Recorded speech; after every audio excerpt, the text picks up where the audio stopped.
Hello दोस्तों, देखिए आज हम बात करेंगे आवर्त सारणी के बारे में। और आवर्त सारणी के बारे में आपको पता होगा कि इससे आप साइंस में अकेला साइंस ऐसा टॉपिक है जिसमें आप चाहो तो साइंस के और चैप्टर को छोड़ दीजिए, ओनली आवर्त सारणी से आप चाहो तो पूरा पेपर साइंस का इससे बना सकते हो। क्योंकि इसमें 118 तत्व हैं। 118 तत्वों के बारे में आपको परमाणु द्रव्यमान पूछ सकता है, आवर्त सारणी से इलेक्ट्रॉनिक विन्यास पूछ सकता है, संयोजकता पूछ सकता है या संयोजी इलेक्ट्रॉन पूछ सकता है, या कौन से आवर्त में कितने तत्व होंगे या कौन से वर्ग में कितने तत्व है, कौन से तत्व में जिसमें आवर्त में या वर्ग में मैं बात करूं तो कौन से वर्ग में निष्क्रिय गैस है या कौन से वर्ग को निष्क्रिय गैसों का समूह कहा गया है, या कौन से वर्ग को सार धातुओं कहा गया है, या कौन से वर्ग को सार मृदा धातुएं बोला गया है। या ये भी पूछ सकता है कौन से वर्ग में सिक्का धातुओं को रखा गया है, टोटल आवर्त सारणी को कितने ब्लॉक में बांटा गया है। इन सभी क्वेश्चनों की बात करेंगे, किसने इसका आविष्कार किया, कि इलेक्ट्रॉनिक विन्यास क्या होता है, कौन से टोटल कौन से तत्व में कितने इलेक्ट्रॉनिक विन्यास होंगे, कितने इलेक्ट्रॉन बाह्य कक्ष में होंगे, सभी के बारे में बात करेंगे। तो देखिए, अगर आपने चैनल को सब्सक्राइब नहीं किया है तो अभी चैनल को सब्सक्राइब कर लीजिए और लेटेस्ट नोटिफिकेशन के लिए बेल आइकन को प्रेस कर लीजिए। और मैं बात करूं तो आवर्त सारणी आपको इसमें पूरा चैप्टर करवा दूंगा। लगभग 2 या 3 वीडियो आपको मैं 3 पार्ट में इसको डिवाइड करूंगा, क्योंकि एक पार्ट में आवर्त सारणी कंप्लीट नहीं होगी। फिर भी मैं पूरी कोशिश करूंगा कि 3 पार्ट में आपको समझा सकूं। हो सकता है 3 पार्ट में नहीं हो तो इसमें चौथा पार्ट भी बनाना पड़ सकता है। इसलिए जैसे ही आपको पार्ट बना के डालूं तो आप चैनल को सब्सक्राइब कर लीजिए और बेल आइकन को प्रेस कर लीजिए। शुरू करते हैं। थोड़ा मैं इस आपको आवर्त सारणी में यहाँ ही समझाने की कोशिश करूँगा कि क्या है क्या नहीं है। बाकी क्वेश्चन वाइज जैसे क्वेश्चन आएगा मैं उसी क्वेश्चन को बताऊँगा, नहीं साथ में उसके साथ पूरा उसको एक्सप्लेन करने की कोशिश करूँगा। देखिए, और आप ये मान के चलिए इस बार ग्रुप डी में आपके सबसे ज़्यादा क्वेश्चन पूछे जाएंगे वो इसी से पूछे जाएंगे। ग्रुप डी 2018 वाले में सबसे ज़्यादा क्वेश्चन इसी के पूछे गए थे। देखिए शुरू करते हैं। आपको आवर्त सारणी में अगर मैं बात करूं तो ये दर्शाया गया, देखो ये जो पहला है, पहला आपके क्या है वर्ग, जो जितने भी खड़े हैं कितने, ये टोटल इनको वर्ग बोलते हैं। जैसे ये है, इनको क्या बोलेंगे हम, इनको बोलेंगे वर्ग। तो वर्ग टोटल वर्ग कितने होते हैं, तो भैया टोटल वर्ग होते हैं 18। कितने हो जाएंगे, 18 वर्ग हो जाएंगे। अब जो ये हैं 1 2 3 4 ऐसे कितने हैं, ये 7 आवर्त हो जाएंगे। टोटल आवर्त की बात करूं तो आवर्त कितने हो जाएंगे, 7 आवर्त आपके सामने हो जाएंगे। अगला देखिए, पहला जो वर्ग है इसको बोला गया है क्या, सार धातु। क्या बोला गया है, सार धातु इसको बोला गया है, सार धातु। अगली मैं बात करूं, इसमें एकमात्र हाइड्रोजन है, जिसको छोड़ दो आप तो ये सार धातु नहीं है। क्या, हाइड्रोजन को छोड़ दोगे तो ये सार धातु नहीं है, ये एक तरह से क्या है, गैस है। तो इसमें तो छोड़ दो। अब ये पहला क्या हो जाएगा, सार धातु का समूह हो जाएगा।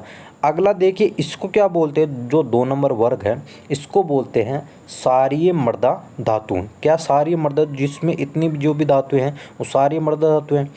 अब यहाँ देखो कि जो है ये जो 2 बाहर आपको दिख रहे हैं ये तो हो जाएगा लेंथेनाइड का समूह और ये हो जाएगा एक्टेनाइड समूह। ठीक है, लेंथेनाइड और एक्टेनाइड ये आपके समूह हो जाएंगे 2। अब देखो सबसे ज़्यादा पूछा जाएगा आपको।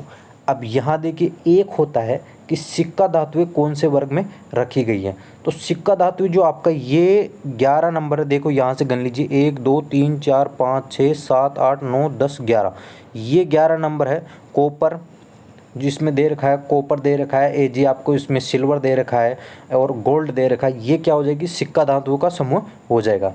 इसको ध्यान से समझ लेना, क्वेश्चन बनते हैं इससे, इसलिए मैं यहाँ एक्सप्लेन करूँ। बाकी जो क्वेश्चन आएगा उसी क्वेश्चन के हिसाब से, जितने भी क्वेश्चन आए हुए हैं उसके हिसाब से मैं एक्सप्लेन करता रहूँगा आपको।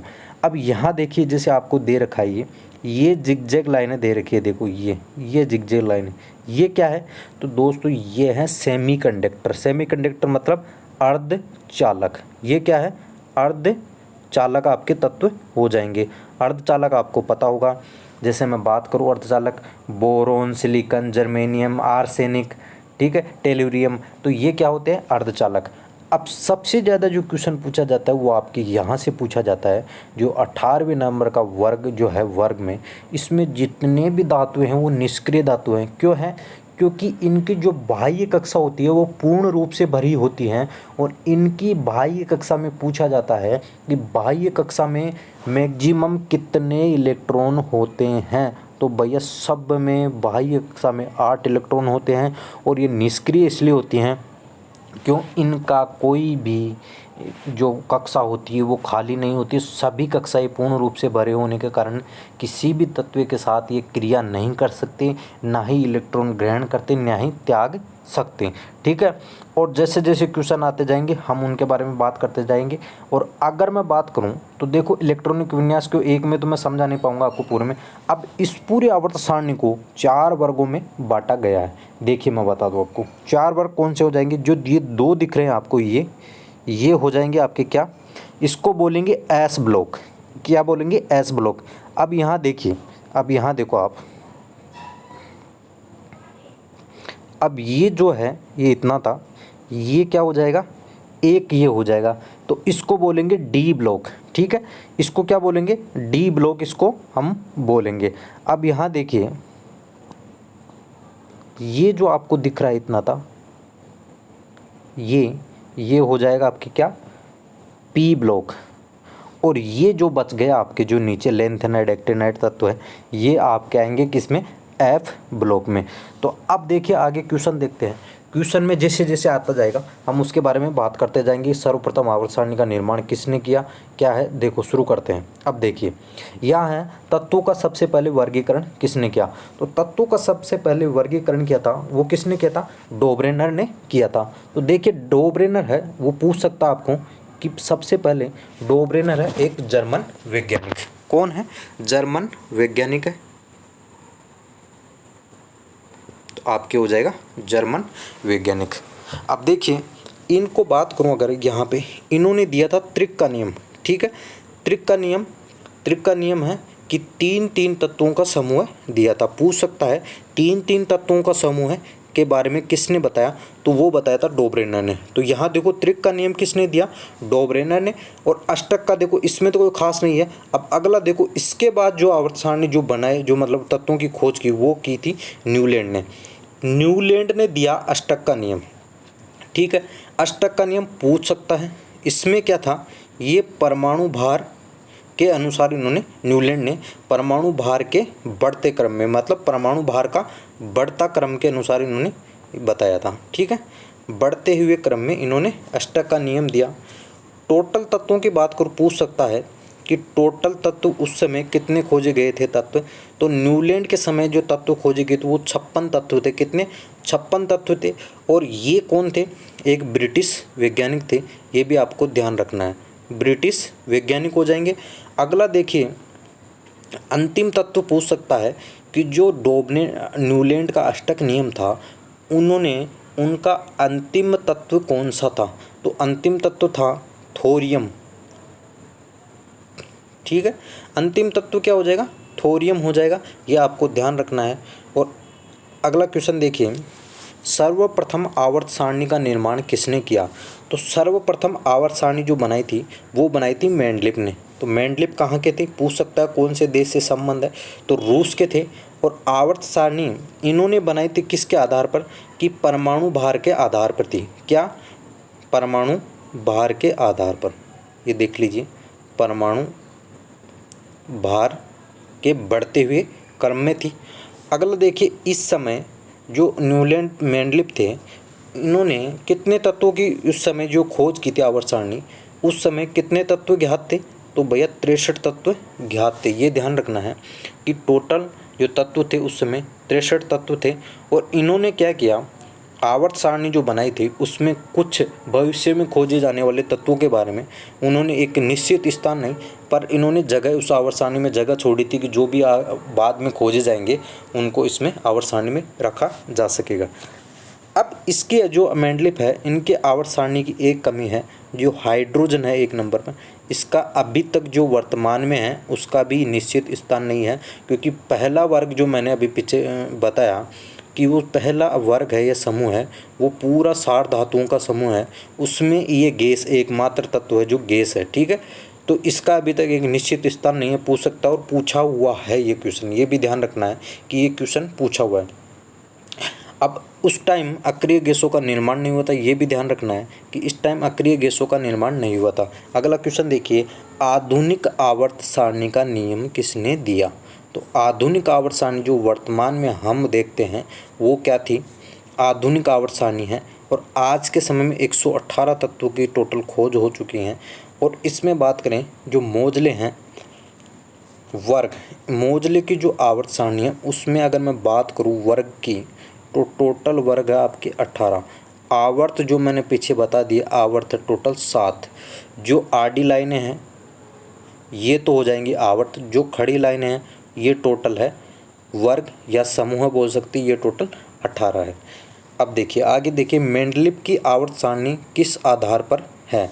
तो परमाणु द्रव्यमान के आधार पर है, मतलब परमाणु द्रव्यमान का बढ़ता हुआ क्रम है। मेंडलीव की आवर्त सारणी किस में हो जाएगी? परमाणु द्रव्यमान का बढ़ता हुआ क्रम। अब यहाँ देखिए जो मोजले की आवर्त सारणी है वो परमाणु संख्या के बढ़ते हुए क्रम में आधारित है। किस पे? परमाणु संख्या के बढ़ते हुए क्रम पर आधारित है, ये आपको ध्यान रखना। अब यहाँ पे एक क्वेश्चन बन जाता है, देखो अगर मैं यहाँ ऐसे बोल दूँ कि भौतिक और रासायनिक गुण जो उनके परमाणु भारों मतलब द्रव्यमान क्या होता है? भार होता है एक तरह से। परमाणु द्रव्यमान या मैं बोल सकता हूँ परमाणु द्रव्यमान या परमाणु भारों का आवर्ती फलन होता है, यह किसका नियम है?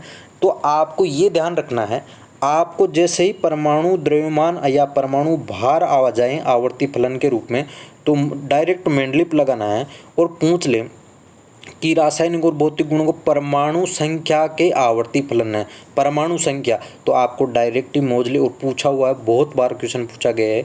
तो जैसे परमाणु संख्या की बात होगी तो आपको आ जाएगा मोजले, और परमाणु द्रव्यमान या परमाणु भार की बात होगी तो आ जाएगा आपका मेंडलीव। आगे देखिए, आवर्त सारणी में ऊर्ध्वाधर कॉलमों को क्या कहा गया है? ऊर्ध्वाधर मतलब जो सीधे है, वर्टिकल दर्शाए गए हैं। तो ये कितने हैं? टोटल 18 है। ये टोटल कितने हो जाएंगे? 18 वर्ग या समूह इनको बोलते हैं, टोटल 18 हो जाएंगे। अगला देखिए, मोजले की आवर्त सारणी में हॉरिजॉन्टल मतलब क्षैतिज, जो क्षैतिज लाइनें हैं, टोटल कितनी लाइनें हैं? ये 7 लाइनें हैं और टोटल आवर्त कितने हो जाएंगे? 7 आपके आवर्त इसमें हैं। और वर्ग कितने हैं? तो वो 18 है, मैं 2-3 बार बता चुका हूँ, ये आपको ध्यान रखना है कि इसमें। अब बात करेंगे, इससे इतने क्वेश्चन बनेंगे, आप देखना धीरे धीरे जैसे पार्ट वाइज पार्ट इसमें बात करते जाएंगे, बहुत सारे क्वेश्चन बनेंगे। तो देखो शुरू आगे देखो, आवर्त सारणी, आधुनिक आवर्त सारणी में कितने आवर्त व वर्ग हैं?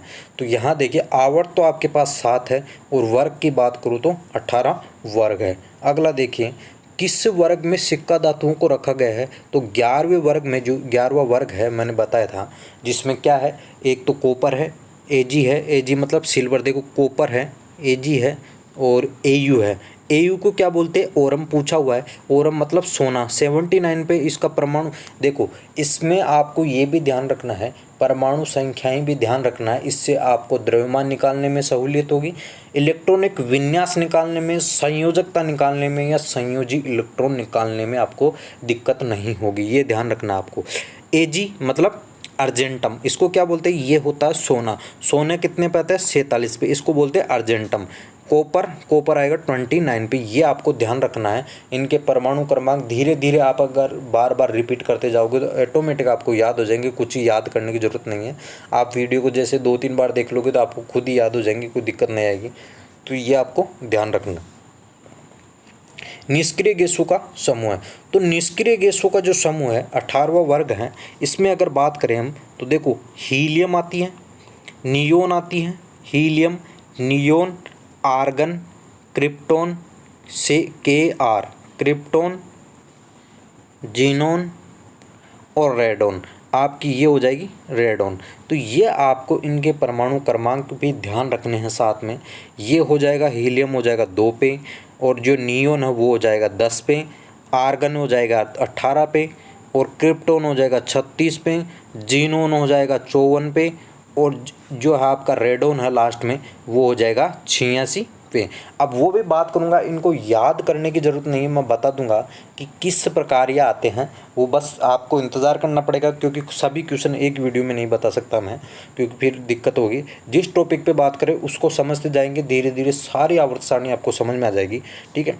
आधुनिक आवर्त सारणी में जिगजैग लाइनें क्या दर्शाती है अर्धचालकों को, जैसे मैंने अभी पहले बताया शुरू में आवर्त सारणी के बारे में, जो जिगजैग लाइनें दर्शाती है वो क्या है, ये जिगजैग लाइनें हैं, ये क्या दर्शाती है, अर्धचालक है उनको दर्शाती है। अब देखिए आवर्त सारणी के दूसरे और तीसरे आवर्त में तत्व है।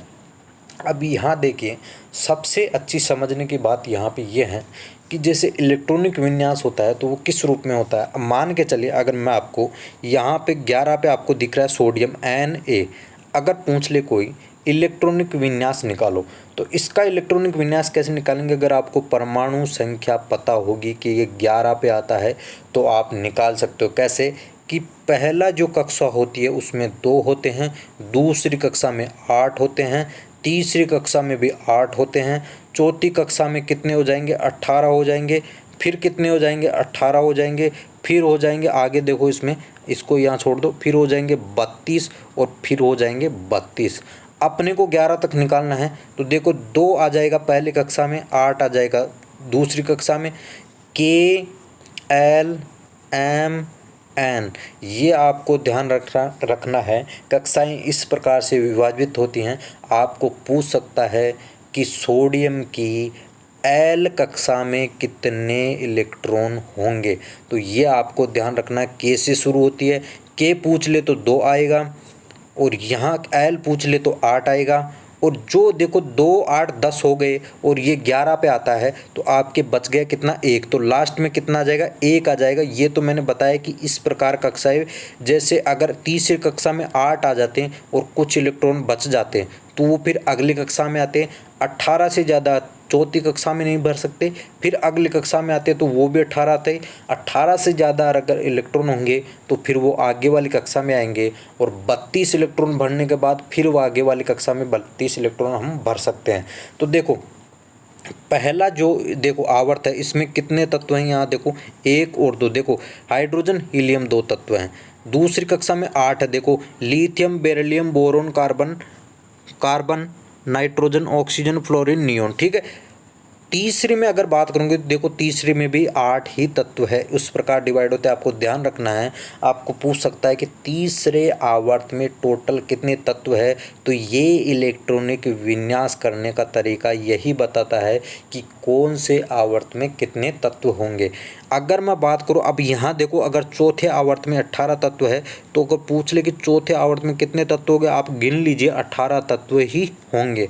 पाँचवें आवर्त में देखोगे तो पाँचवें आवर्त में भी 18 तत्व ही होंगे, और छठे आवर्त में देखोगे तो 32 तत्व होंगे। साथ में यहाँ से देखो यहाँ आपके जो 57 आ रहा है, 57 के बाद फिर यहाँ देखो 58 गुण से ये लेंथेनाइड जो एक्टेनाइड है ये भी इसी में आ जाती है। ये बाहर रखे गए हैं, ये अति संक्रमण तत्व है पर बाहर रखे गए, ये इसी में आएंगे टोटल, और 7वें आवर्त में भी 32 तत्व आते हैं।